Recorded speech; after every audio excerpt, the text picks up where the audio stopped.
Iată-ne ajunși la finalul celor 3 ani petrecuți împreună. 3 ani în care, dragi profesori, ne-ați fost alături. 3 ani în care ne-ați îndrumat pașii către această frumoasă meserie, oferindu-ne din cunoștințele și experiența dumneavoastră. Mulțumim pentru tot! Sunteți cei mai buni!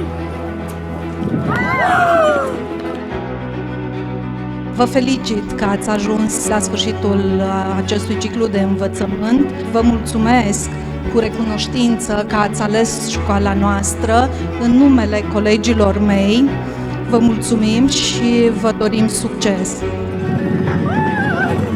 Dragi doctori și profesori, am avut multe de învățat de la dumneavoastră. O să mai avem în continuare, când o să ne întâlnim pe secții sau la școală și vă mulțumim pentru tot. Dragi domn profesori, mulțumesc pentru toate lecțiile pe care mi le-ați dat. Sper să ne vedem în viitorul apropiat și ca și colegi, nu doar ca profesori și elevi.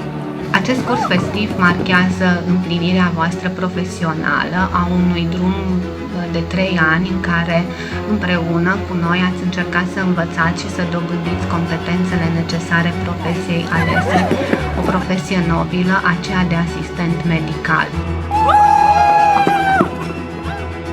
Vă doresc și îmi doresc pentru voi să știți și să puteți să dăruiți, să aveți răbdare, să iertați și să iubiți și mai ales să visați.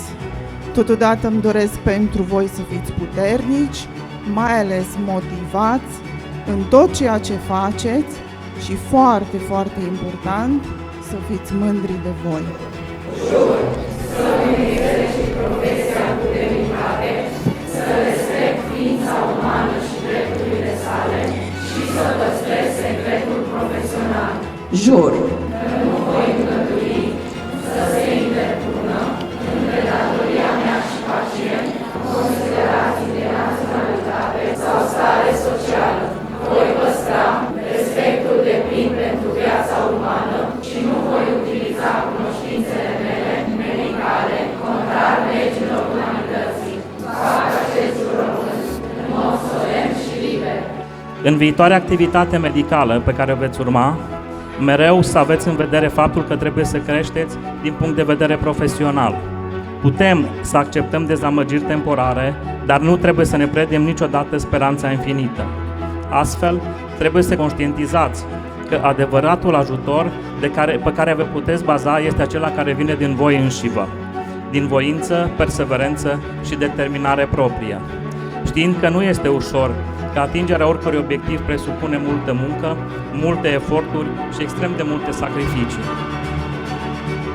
Indiferent unde vă va duce viața, vreau să vă încurajez să priviți cu speranță spre viitor, să aveți încredere în voi înșivă, în profesie, să aveți un destin frumos și niciodată să nu vă lăsați învinși. Vă urez un viitor frumos asumat, cu învățare continuă și cu dorințe frumos împlinite. Și nu uitați, cine salvează o viață, salvează o lume. Mult succes!